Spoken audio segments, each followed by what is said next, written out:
What would you do if you spent decades building a life in a community, only to have it ripped away by prejudice and corruption?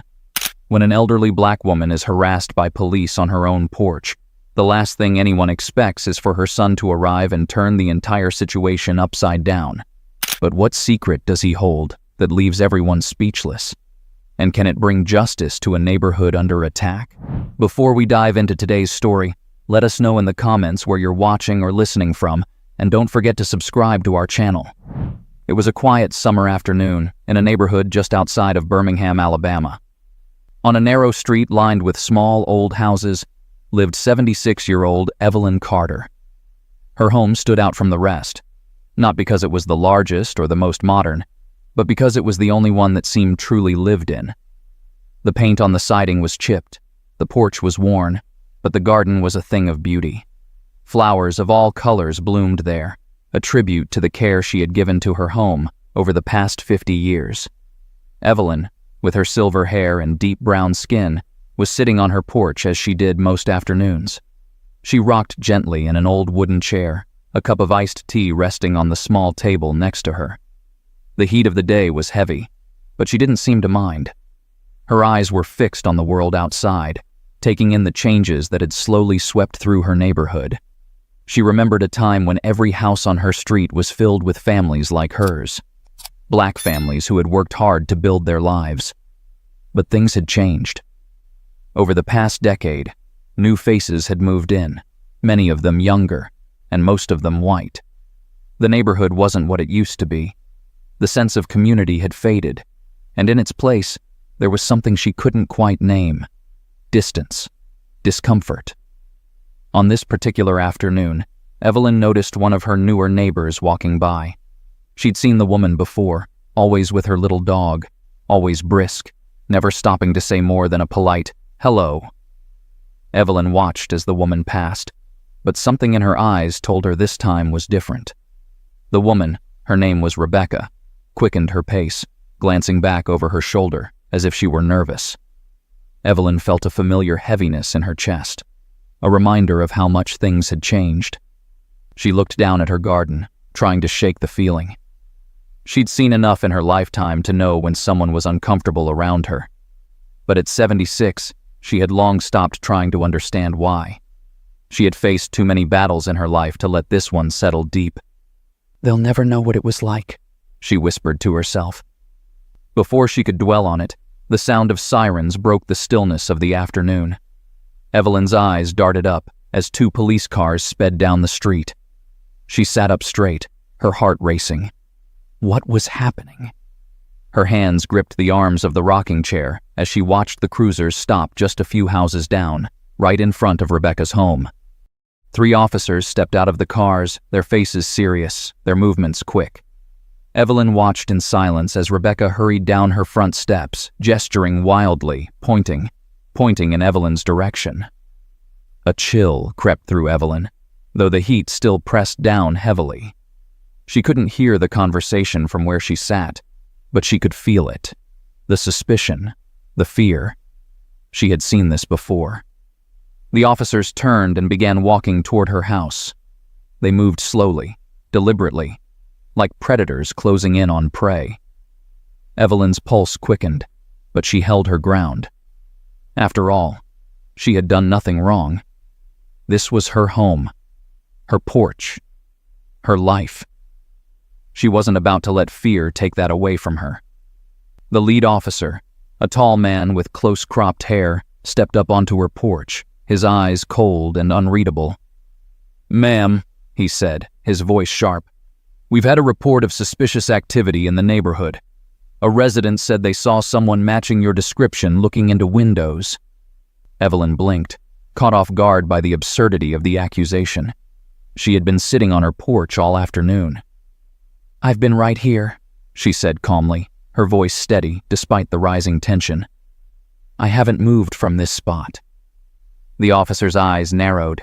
He wasn't convinced. "Do you have any proof of that, ma'am? Can anyone else vouch for you?" Evelyn's breath caught in her throat. Proof? Did she need proof just to sit on her own porch now? She felt a surge of frustration, but kept her composure. "This is my home," she replied, her voice firm. "I've lived here for 50 years. I don't need proof to sit in my own front yard." The officer's posture stiffened. "We're going to need you to come with us and answer a few questions down at the station," he said, stepping closer as if he was preparing for her to resist. Evelyn's heart pounded in her chest. She had done nothing wrong. How could this be happening? But she knew better than to argue. She had lived through times worse than this, and she knew how dangerous it could be to push back. Still, something inside her resisted. She wasn't young anymore. She was tired of fighting battles like this, but she had never backed down when it mattered. "I'm not going anywhere," she said quietly, the words coming out stronger than she expected. "Not when I've done nothing wrong." The second officer, a younger woman with dark hair, stepped forward, trying to soften the situation. "Ma'am, we're just trying to clear this up. We don't want any trouble." But it was too late. Trouble had already found her. Before things could escalate, a black SUV pulled up in front of Evelyn's house. Out stepped her son, Aaron Carter. At 47, he was a man of authority, a respected attorney known for his calm but fierce approach in the courtroom. Evelyn hadn't expected him to come by today, but seeing him now felt like a lifeline. "Aaron," Evelyn called out, her voice steadying as he approached the porch. His sharp gaze took in the scene quickly, understanding what was happening almost instantly. "Is there a problem here?" Aaron asked, his voice calm but edged with something sharp. He stood between his mother and the officers, his presence alone shifting the dynamic. The lead officer straightened. "Sir, we're investigating a report of suspicious activity. Your mother—" Aaron held up a hand. "I don't think there's anything suspicious about a woman sitting on her own porch," he said, his voice measured but firm. "Unless you have something more than vague accusations, I suggest you step back." The tension hung in the air, thick and suffocating. The officers exchanged glances, uncertain now. Aaron's reputation carried weight, and they seemed to realize they were on shaky ground. The lead officer cleared his throat. "We're just doing our job, sir. But we'll check back if we have more questions." Without another word, the officers retreated to their cars, leaving Evelyn and Aaron standing together on the porch. Evelyn's hands were still trembling, though she tried to hide it. "They'll be back," she said softly, a hint of weariness in her voice. "This isn't over." Aaron placed a hand on her shoulder, his touch reassuring. "I know, Mom," he replied, his voice low. "But neither are we." The evening sun cast a golden glow over the neighborhood as Aaron helped his mother back into the house. Evelyn moved slowly, her age showing in the careful way she placed each foot. Once inside, she sank into the old leather armchair in the living room, letting out a long sigh. She looked at her son with tired eyes, the weight of the day pressing down on her shoulders. Aaron sat on the edge of the couch, leaning forward, his hands clasped tightly together. He had always been protective of his mother, but seeing the police confront her on her own porch had ignited something deep inside him. Anger, frustration, but mostly a fierce desire to protect her. "They can't keep doing this," Aaron said, his voice tight with controlled anger. "I don't care what story that woman told them. They had no right." Evelyn shook her head, a small, sad smile on her face. "This isn't new, Aaron. I've seen this kind of thing before, just in a different form." She paused, looking out the window at the fading light. "They might not have fire hoses or dogs anymore, but the fear's still the same. The way they look at us, it hasn't changed as much as people like to think."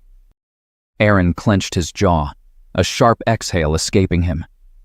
"I know, Mom. This feels personal. It's like they're trying to push you out. You've lived here longer than most of the people on this street." Evelyn nodded, her fingers tracing the fabric of the armchair. "This neighborhood has changed. The new families, they see me as a stranger in my own home. They don't understand that this place was built on the backs of families like ours." Aaron knew she was right. The neighborhood had gentrified over the years, and with it, the sense of community had all but vanished. The homes had been renovated, property values had skyrocketed, and people like Rebecca, with her nervous glances and tight smiles, had taken over the streets. To them, people like Evelyn weren't neighbors. They were an inconvenience, something to be tolerated, or worse, removed. "I'm not going anywhere," Evelyn said firmly, her voice gaining strength. "I don't care what they think of me or how many police officers they send to my door. This is my home, and I'll stay right here until I'm good and ready to leave." Aaron looked at his mother, admiration swelling in his chest.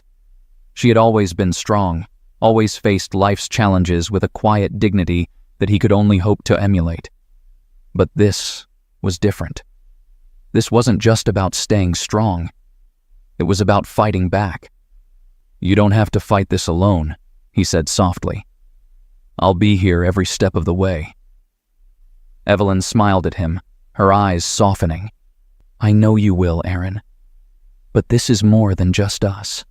This is about how we, as a people, are seen and treated in this world. It's bigger than one afternoon on a porch." Aaron nodded, understanding exactly what she meant. The confrontation wasn't just an isolated incident.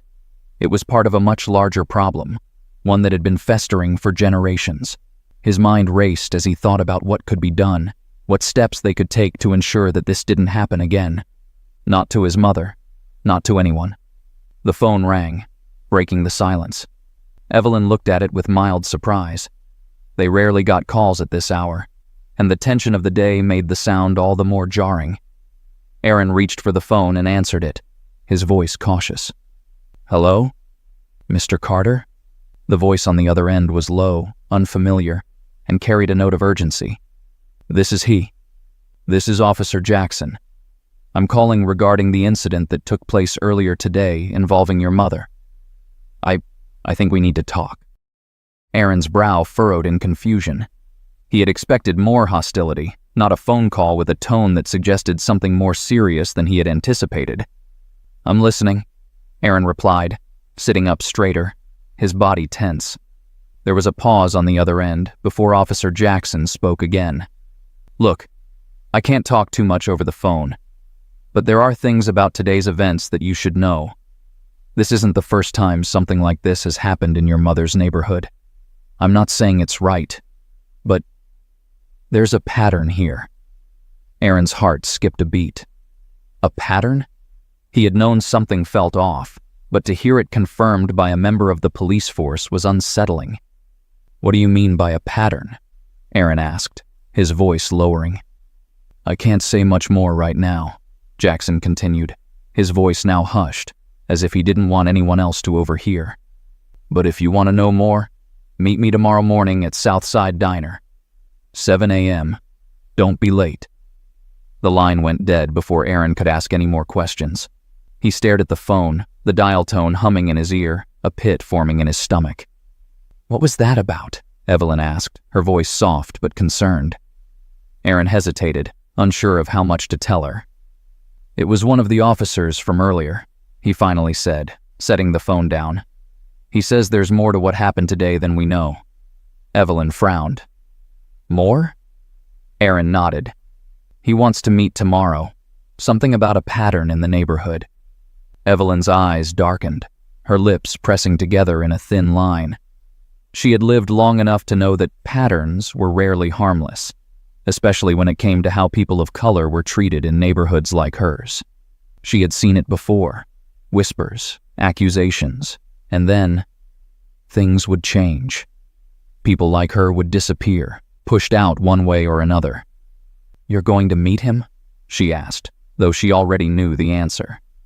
Aaron nodded again, his expression determined. "I need to find out what's going on. If this is happening to other people too, we can't just sit back and let it continue."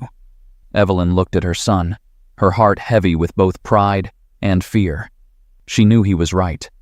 Something was happening in their community, something dark and insidious, and if they didn't fight it now, it would only get worse. "Be careful," she said quietly, her voice barely above a whisper. Aaron gave her a reassuring smile. "I will, Mom. I promise." That night, Evelyn couldn't sleep. She lay in her bed, staring up at the ceiling, her mind racing with memories of past struggles, of battles fought and lost, of times when the world had seemed stacked against her and her family. She thought of Aaron, her only child, and how hard he had worked to rise above the challenges they had faced. Now, here they were again, on the edge of something she couldn't quite define, but that felt all too familiar. The next morning, Aaron woke early, the events of the previous day still fresh in his mind. He left the house quietly, not wanting to wake his mother. As he drove towards Southside Diner, the streets were still mostly empty, the city still waking up. His thoughts were racing. What could Officer Jackson have meant by a pattern? And why was he so secretive about it? When Aaron arrived at the diner, the sky was just beginning to lighten, casting a soft glow over the parking lot. Inside, the place was quiet, save for the low hum of conversation from the handful of early risers sipping their coffee. Aaron spotted Officer Jackson sitting in a booth at the back, a cup of coffee in front of him, his face shadowed with fatigue. Aaron approached cautiously, sliding into the booth across from the officer. Jackson didn't look up at first, staring into his cup as if the weight of what he was about to say was too much to bear. "You came," Jackson finally said, his voice low, almost resigned. "Yeah, I came," Aaron replied, his tone wary. "You said you had something to tell me. So, talk." Jackson looked up, his eyes scanning the diner as if making sure they weren't being watched. Then he leaned in slightly, lowering his voice even further. "There's been a string of incidents like the one with your mother, calls to the police about suspicious activity, all of them targeting black residents." Aaron's blood ran cold. He had suspected as much, but hearing it confirmed sent a wave of anger through him. "Why hasn't anyone said anything about this?" Aaron asked, trying to keep his voice steady. Jackson shook his head. "People are scared. Most of them don't want to stir up trouble, and those who do, well, let's just say they've been silenced." Aaron frowned. "Silenced? What do you mean?" Jackson leaned back in his seat, his face grim. People who tried to fight back found themselves facing trumped-up charges, fines, even threats. It's not just a couple of incidents, it's organized. Someone wants your mother and others like her out of that neighborhood. Aaron sat back, his mind racing. This wasn't just about one incident. This was part of a much larger plan. And now, it was clear that whoever was behind it was willing to go to great lengths to get what they wanted. "Who's behind this?" Aaron asked, his voice hardening. Jackson hesitated, glancing around the diner again before answering. "I don't know all the details, but it goes high up. Developers, city officials, people with money and power. They want to remake the neighborhood, and they see people like your mother as a roadblock." Aaron's fists clenched under the table. "And what about you? Why are you telling me this?" Jackson's expression softened, a flicker of guilt in his eyes. "Because it's wrong. I became a cop to serve and protect, not to push people out of their homes. I've seen what's happening, and I can't stay silent anymore." Aaron stared at him, trying to read the man's sincerity. There was something in his eyes, something weary, but genuine. Still, it wasn't enough to calm the storm brewing inside Aaron. "Why should I trust you?" Aaron asked, his voice cold. Jackson sighed. "You don't have to. But if you want to stop this, you'll need help. And I'm the only one willing to give it to you." Aaron considered his words carefully. He didn't like the idea of trusting a cop, especially one who had been part of the system that was now threatening his mother. But Jackson had come to him, and that counted for something. "All right," Aaron finally said, his voice steady. "What do we do next?" Jackson took a deep breath. "First, we gather proof. And then, we fight back." Aaron drove home from the diner, his mind swirling with the weight of what Officer Jackson had revealed. It was one thing to suspect something underhanded was happening, but to have it confirmed that there was a coordinated effort to push people like his mother out of their homes was a different kind of anger. As the car rolled down the quiet streets of the neighborhood, Aaron's eyes scanned the houses, noting the differences. The newer, gleaming houses stood starkly against the older ones like his mother's, each a reminder of who was welcome and who wasn't. When Aaron arrived at his mother's house, Evelyn was already awake, sitting at the kitchen table with a cup of coffee. The worry in her eyes was hard to miss. "Morning, Aaron," she said, her voice soft, but carrying the weight of an unspoken question. "You're back early. What did that officer say?" Aaron sighed, running a hand over his face before sitting down across from her. "He said it's bigger than we thought, Mom. It's not just about you. There have been other incidents, people getting harassed, threatened, even arrested on bogus charges. It's all part of a plan to push out longtime residents." Evelyn's face remained calm, but Aaron could see the tension behind her eyes. "I figured something like that was going on," she said, her voice steady. "You can feel it. The way the new folks look at you, the way they talk. They don't say it outright, but you can tell. They don't want us here." Aaron nodded, clenching his jaw. "Officer Jackson says it's organized. Developers, people in power. This is a land grab, and they're using the police to do their dirty work." Evelyn stirred her coffee, lost in thought for a moment. "So, what are we going to do about it?" she finally asked, her gaze meeting Aaron's with a quiet determination. Aaron had always admired his mother's strength. She had faced so much in her life and had never backed down from a fight. But this was different. This wasn't just about standing her ground. It was about fighting a system designed to push her out. "I don't know yet," Aaron admitted.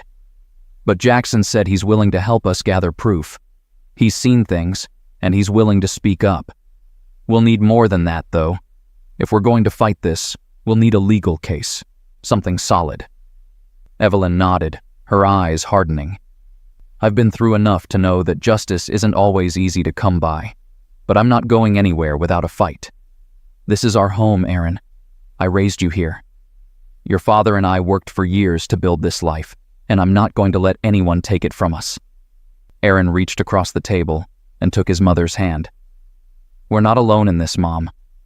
If Jackson's right, there are others in the neighborhood going through the same thing.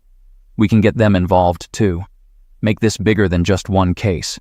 It'll be harder for them to ignore us if we stand together."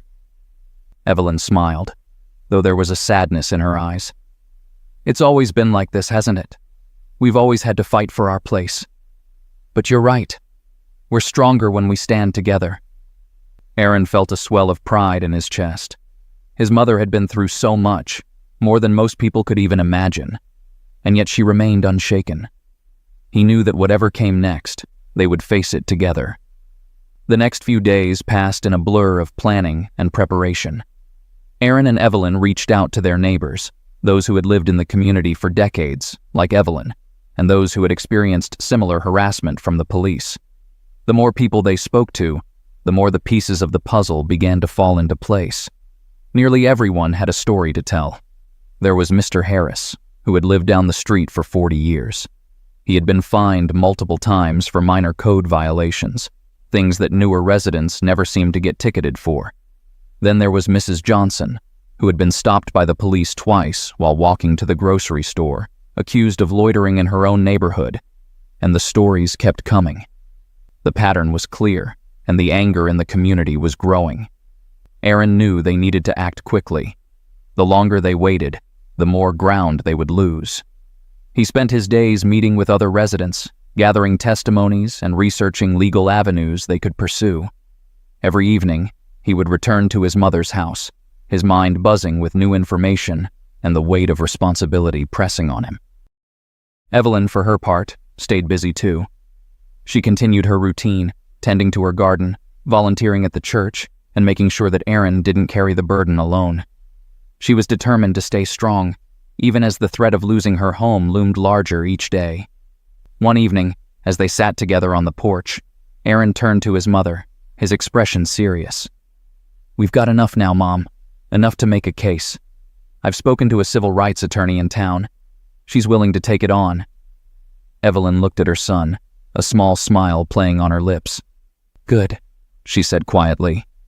"Because it's time. We've been patient long enough." The lawsuit was filed 2 days later. It named the police department, several city officials, and the developers who were pushing the gentrification agenda. The case was built on the stories of the residents, testimonies from people like Mr. Harris, Mrs. Johnson, and, of course, Evelyn herself. The attorney Aaron had contacted was sharp and determined, and as the days passed, the momentum grew. The local news picked up the story, shining a spotlight on the quiet neighborhood that was now at the center of a battle for justice. Reporters came to Evelyn's house, their cameras capturing the image of a proud, determined woman standing in front of her home, refusing to be moved. At first, the reaction was mixed. Some of the newer residents were quick to defend the police, claiming that they were simply keeping the neighborhood safe. But as more stories came to light, of unwarranted stops, harassment, and fines, it became clear that there was something more sinister at play. The case was building steam, but not everyone was happy about it. Evelyn started receiving anonymous letters in the mail, threatening messages telling her to drop the lawsuit and leave the neighborhood. One day, she found her garden trampled, the flowers she had cared for so lovingly destroyed. Aaron was furious. "This is exactly what they want, to scare us into giving up," he said, pacing the living room. "But we can't let them win." Evelyn, though shaken, remained calm. "They can destroy my flowers, but they can't destroy me," she said quietly. "This isn't the first time I faced hate, and it won't be the last." But as the pressure mounted, it became clear that the fight was far from over. Aaron's phone rang late one night, waking him from a restless sleep. It was Officer Jackson. "You need to be careful." Jackson's voice was low, almost a whisper. "I've heard things. They're not happy about the lawsuit. You and your mother could be in danger." Aaron sat up, his heart pounding. "What are you talking about? What kind of danger?" Jackson hesitated before answering. "There are people with a lot of money and power tied up in this. They're not going to let it go without a fight. Just watch your back." Aaron's mind raced. He had known this wouldn't be easy, but now it seemed like they were dealing with more than just a legal battle. There were real threats, and the stakes were getting higher. "Thanks for the warning," Aaron said, his voice tight, "but we're not backing down." Jackson sighed on the other end of the line. "I didn't think you would. Just be careful, Aaron, for your mother's sake." Aaron hung up the phone, his pulse racing. He knew he had to tell his mother, but how could he explain to her that this fight, the fight for their home, their community, was now a matter of safety? He sat in the dark for a long time, his mind whirling with fear, anger, and the overwhelming need to protect his mother. The next morning, Aaron sat with Evelyn at the kitchen table, the weight of the conversation heavy between them. "Mom," he began, his voice hesitant, "we've got more problems. Jackson called last night. He says we're being watched by people who don't want this case to go forward." Evelyn looked up from her coffee, her eyes calm, but serious. "What kind of people?" "Powerful ones," Aaron replied, his voice tight. "People who are tied up in the development projects, the ones trying to force people like you out. He said we need to be careful, that they could come after us." Evelyn stared at him for a long moment, then set her cup down with a soft clink. "Aaron, I've been fighting people like that my whole life. This isn't the first time someone's tried to scare me out of what's mine, and it won't be the last. But I'm not afraid. I'm not backing down."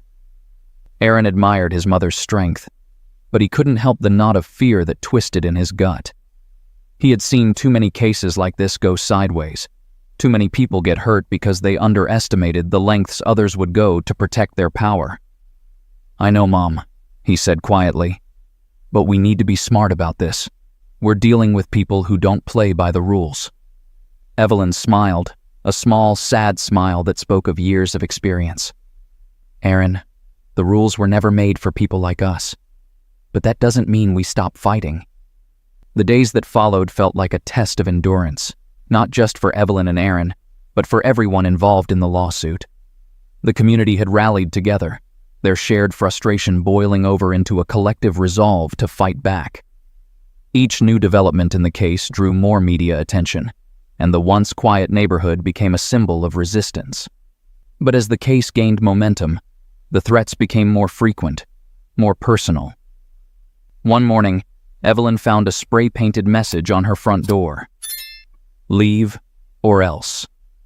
The sight of it stirred something deep within her, but not fear. Instead, it was a reminder of every battle she'd fought before. They wanted her scared. They wanted her to run. But she wasn't built to run. "Mom, this is getting dangerous," Aaron said when he arrived later that day, his face tense with worry as he inspected the vandalism. "They're escalating. We might need to consider protection, maybe even moving somewhere safe for a while." Evelyn looked at her son, her eyes narrowing slightly. "Protection? From what? Cowards with spray cans and threats? Aaron, I've lived through worse than this. I won't let them scare me out of my home." Aaron sighed, his frustration palpable. "Mom, I know you're strong. I know you've dealt with people like this before, but that was a long time ago. This is different. These people, they're desperate. You heard what Jackson said. They'll do anything to get you out of here." Evelyn reached out and touched his arm, her expression softening. "I'm not leaving, Aaron.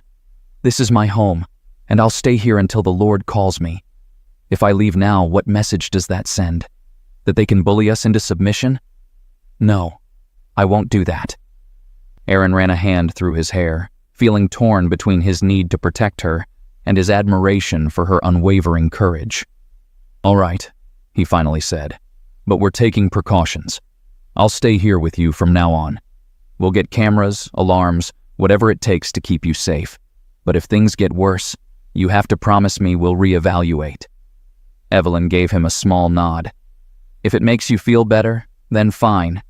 But I'm not making any promises to run." As the days passed, the lawsuit drew closer to a critical juncture. Aaron worked tirelessly alongside the civil rights attorney, gathering evidence, preparing witnesses, and ensuring that every detail of the case was airtight. The more they uncovered, the more it became clear just how deep the corruption ran. Developers had been working hand in hand with city officials, using the police as a tool to intimidate and displace Black residents. It was a tangled web of power, greed, and prejudice, but Aaron was determined to cut through it. In the meantime, the community began organizing protests. Evelyn, despite her age, attended every one, standing at the front of the crowd with her head held high. Her presence alone was enough to galvanize others, and her quiet strength became a rallying point for the movement. She gave interviews to the press, telling her story in her own words, refusing to be silenced or intimidated. One afternoon, during a particularly heated protest, things took a turn.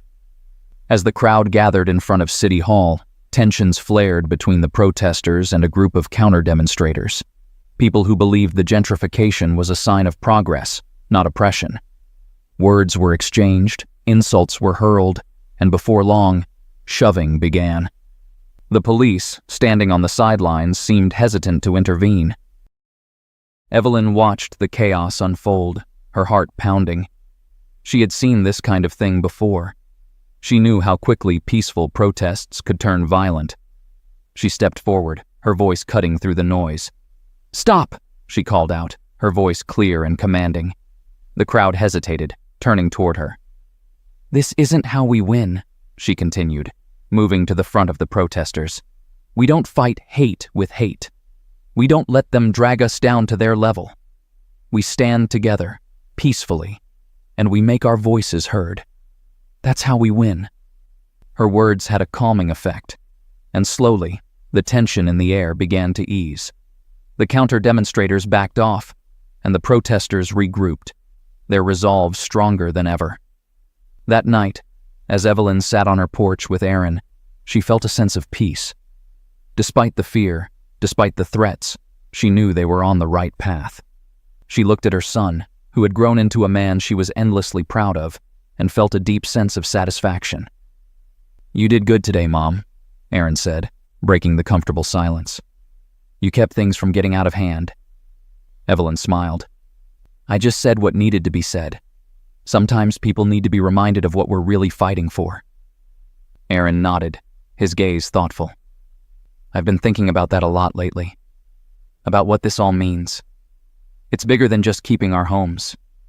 It's about dignity, about respect. Evelyn's smile deepened. That's right. And that's why we keep fighting, no matter what they throw at us. The weeks dragged on, and the trial date loomed ever closer. The tension in the neighborhood had become almost unbearable. Each day brought new threats, new attempts to intimidate Evelyn and the other residents involved in the lawsuit. The police presence in the area had increased, but Erin couldn't shake the feeling that they were more interested in monitoring the residents than protecting them. One evening, Erin and Evelyn sat together at the kitchen table, going over some final details for the case when the phone rang. Erin answered it, expecting another routine update from the attorney, but the voice on the other end wasn't who he expected. "Erin Carter?" the voice asked. "Yes, this is Erin," he replied cautiously. "This is Detective Harris with the Birmingham PD. I'm calling to inform you that Officer Jackson has been found dead. It looks like an accident, but, well, we thought you should know, given the circumstances." Erin's heart sank. "What do you mean, an accident?" The detective hesitated. "He was found in his car, off the side of the road. The brakes failed. We're still investigating, but I just thought you should know, considering he was involved in your case." Erin hung up the phone, his mind reeling. Jackson had been the one helping them, the one feeding them information about the corruption. And now he was dead. An accident? Erin didn't believe it for a second. "Who was that?" Evelyn asked, concern etched on her face. Erin took a deep breath, trying to steady his voice. "It was the police. Jackson's dead, Mom. They say it was an accident, but I don't believe them." Evelyn's eyes widened, but she remained calm. "You think they got to him?" "I don't know," Erin replied, his voice tight with anger. "But it's too convenient. He was helping us, and now he's gone."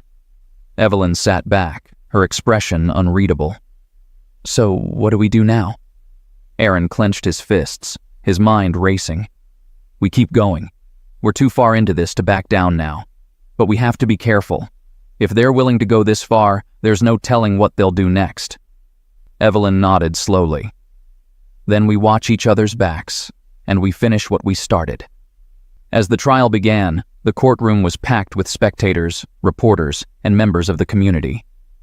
Erin sat beside the attorney, his eyes constantly scanning the room, his nerves on edge. He knew this was it, the moment they had been fighting for. But the stakes had never been higher. Evelyn sat quietly in the front row, her hands folded in her lap, her face calm and composed. She had lived through worse than this, and she would not be intimidated now. She was here not just for herself, but for every person who had been wronged, for every family that had been pushed out of their homes. The prosecution laid out their case methodically, using the testimonies of the residents, the evidence of police harassment, and the shady dealings between the city officials and the developers. It was a damning picture, and as the days went on, it became clear that the defendants were scrambling to defend themselves. But it wasn't over yet. The defense was ruthless, painting the residents as troublemakers, accusing them of resisting the progress that the gentrification was bringing. They brought up every small infraction, every moment of doubt, trying to undermine the credibility of people like Evelyn. On the final day of the trial, Evelyn was called to the stand. She walked slowly, but with purpose, taking her seat in front of the judge. She had been preparing for this moment for months, and now, with the eyes of the city on her, she was ready. "Mrs. Carter," the defense attorney began, his tone sharp. "You've lived in your home for over 50 years, correct?" "That's right," Evelyn replied calmly. "And in that time, you've seen the neighborhood change, haven't you?" "Yes, I have." The attorney leaned forward slightly. "Wouldn't you agree that some of these changes have been for the better? After all, property values have risen, crime rates have gone down." Evelyn met his gaze steadily. "Maybe for some people, those changes have been good. But not for us. Not for the people who built this community." The attorney frowned. "But isn't it true that the police were simply responding to calls from concerned neighbors? Isn't it possible that they were just doing their job, trying to keep the neighborhood safe? Evelyn's eyes flashed with quiet fire. Safe for who? She asked, her voice steady. Because it sure didn't feel safe when they were standing on my porch, accusing me of crimes I didn't commit. It didn't feel safe when they harassed my neighbors for walking down the street. The only people they were protecting were the ones who wanted us gone. There was a murmur in the courtroom, but Evelyn remained composed. The attorney pressed on, though it was clear he was losing ground. So, you believe the police were deliberately targeting you and your neighbors? Evelyn nodded. I don't believe it. I know it. And I know why. They wanted us out. They wanted this neighborhood for themselves, for the developers, for the people with money. But we fought back, and we'll keep fighting until we get the justice we deserve. The courtroom fell silent after Evelyn's words. Her quiet strength and conviction filled the room, leaving no space for doubt. Even the defense attorney seemed momentarily taken aback, struggling to find his next words. The judge cleared his throat, breaking the tension. Mrs. Carter, he said, his tone respectful, please continue. What do you believe is at the heart of this matter? Evelyn took a deep breath and met the judge's eyes. What's at the heart of this, she began, is respect. Or rather, the lack of it. They don't respect us. Not me, not my neighbors. They see us as obstacles, as inconveniences in their plans to build something shiny and new. But we're not just obstacles. We're people. We've lived here for decades, raised our families here, worked hard to make this community what it is. And now, they're trying to erase us, to push us out like we were never here. Her voice remained calm, but it carried the weight of generations of struggle. But we were here. We are here. And we're not leaving. Not because they want us gone. Not because they've decided we don't belong. This is our home. The defense attorney, clearly struggling to regain control, forced a smile. Mrs. Carter, no one is saying you don't belong. But isn't it possible that some of these concerns, these calls to the police, were genuine? That perhaps some of the newer residents were simply unfamiliar with their surroundings? Evelyn's lips thinned into a tight smile. Unfamiliar? That's what they call it? Let me tell you something. There's a difference between being unfamiliar and being afraid. And what they felt wasn't just unfamiliarity. It was fear. Fear of us. Fear of people who don't look like them, who don't live like them. But that fear doesn't give them the right to call the police on their neighbors, or to use that fear as an excuse to push us out. The defense attorney opened his mouth to speak, but the judge interrupted him.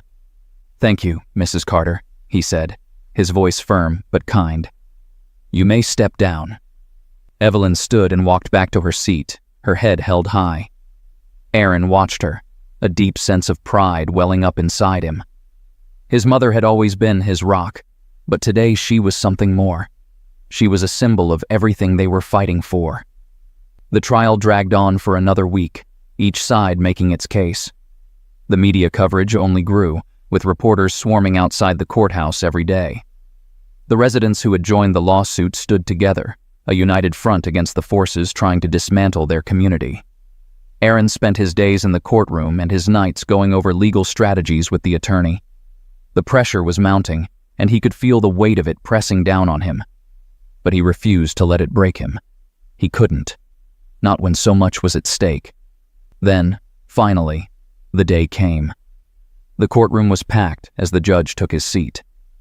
Evelyn sat beside Aaron, her hand resting lightly on his arm. She didn't speak, but her presence was enough to calm him, to remind him that whatever happened, they had done everything they could. The judge cleared his throat, his expression serious. This case has been difficult, he began, his voice measured. It touches on issues that go beyond just property rights or police conduct. It speaks to deeper questions of fairness, equality, and how we treat one another in our communities. I've reviewed the evidence thoroughly, and while there are no easy answers, there is one thing that is clear. The residents of this neighborhood have been unfairly targeted, and harassed. A murmur rippled through the courtroom, but the judge raised his hand for silence. The police have a duty to protect all citizens, regardless of their race or socioeconomic status. In this case, it is evident that duty was not upheld. The developers and city officials involved acted in bad faith, using the police to further their own agenda. Aaron felt his heart pounding in his chest, his pulse quickening as the judge continued. I am ruling in favor of the plaintiffs. The actions taken against them were unlawful, and those responsible will be held accountable. In addition, I am ordering an investigation into the police department's conduct and the role that certain city officials played in these events. The courtroom erupted in noise, some in cheers, others in outrage. Aaron sat in stunned silence for a moment, letting the judge's words sink in. They had won. They had actually won. Evelyn placed a hand on Aaron's, her touch steady and warm. We did it, she whispered, her voice soft but filled with emotion. Aaron turned to her, a smile breaking across his face. Yeah, Mom. We did. The victory was bittersweet. While the lawsuit had exposed the corruption and injustice that had plagued the neighborhood, it also revealed just how deep the divide ran. Some of the newer residents remained hostile, resentful of the attention the case had brought to the community. Others were indifferent, more focused on their property values than the lives of their neighbors. But for Evelyn and the other longtime residents, the ruling was a turning point. It wasn't just about keeping their homes. It was about reclaiming their dignity, their place in the world. It was a reminder that they weren't powerless, that they could fight back and win. The weeks that followed were a whirlwind. The police department underwent an overhaul, with several officers suspended or fired for their role in the harassment. The city officials named in the lawsuit were forced to resign, and the developers backed off. Their plans for further gentrification halted. Evelyn's house, once a target for vandals, became a symbol of resilience. People came from across the city to meet her, to hear her story, to thank her for standing up when so many others had been afraid to. She took it all in stride, never seeking the spotlight, but accepting the responsibility that came with it. Aaron, too, found himself thrust into a new role. The community saw him as a leader, a fighter who had stood up for what was right. He had always been proud of his career as an attorney. But this was different. This was personal. He knew that the fight wasn't over, but for the first time in a long time, he felt hopeful. One evening, after a particularly long day of meetings and phone calls, Aaron sat with his mother on the porch, just as they had so many times before. The sun was setting, casting a warm, golden light over the neighborhood. The air was still, peaceful, as if the world had finally taken a breath after the storm. You did good, Aaron, Evelyn said, her voice soft but filled with pride. Your father would have been so proud of you. Aaron smiled, looking out at the street where he had grown up. We both did good, Mom, and it's not over yet. No, Evelyn agreed, nodding slowly. But for now, we rest. They sat in comfortable silence, the weight of the past months beginning to lift. For the first time in a long time, Aaron felt a sense of peace. The battle had been hard, and the scars would remain. But they had won. They had stood up to injustice and refused to back down. As the last rays of sunlight faded, Evelyn looked over at her son and smiled. You know, Aaron, she said quietly, we've been through a lot, but we're still here. And that means something. Aaron nodded, his heart swelling with gratitude for everything his mother had taught him.